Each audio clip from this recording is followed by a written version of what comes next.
मेरे साथ पढ़ेंगे एक बार थर्ड क्वेश्चन को, पढ़ी कराना ना।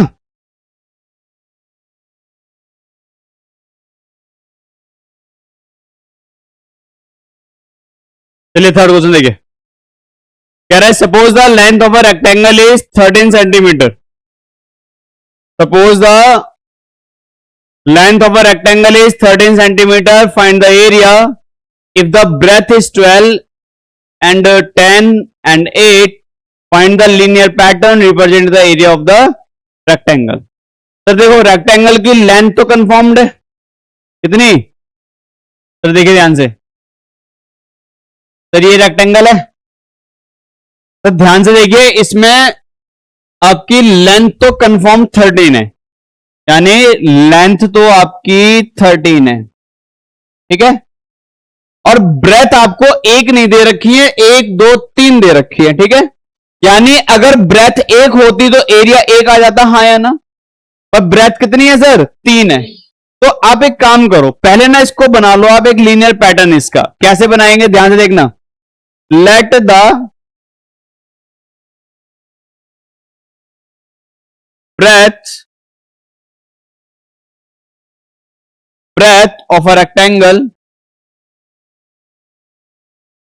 breadth of a rectangle be x centimetre. Clear है इतना?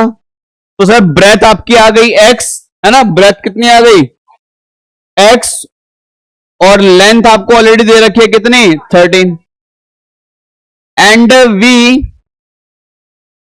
नो दैट व्हाट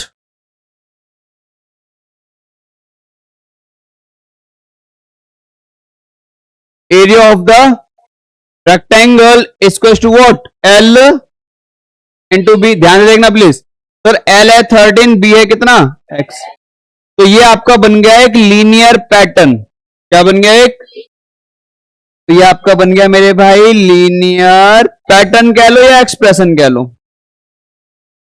कोई प्रॉब्लम किसी को, बच्चे को?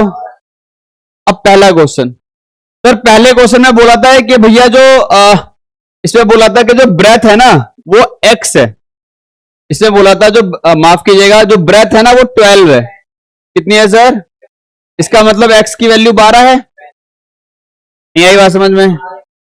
सर एरिया बराबर है 13x, है ना। एरिया कितना है? 13। तो 13 मल्टीप्लाई 12, तो 12 तिया 36, है ना।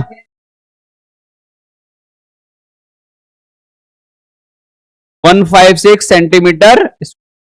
नहीं आया समझ में सर? सेकंड में ब्रेथ दे रखी है आपको 10, यानी x की वैल्यू कितनी आ गई मेरे भाई? तो सर एरिया आपका है 13x, यानी 13 इंटू 10। नहीं आई बात समझ में? तीसरा पार्ट है हमारा, x की वैल्यू है 8, तो एरिया हो गया, ठीक है सर।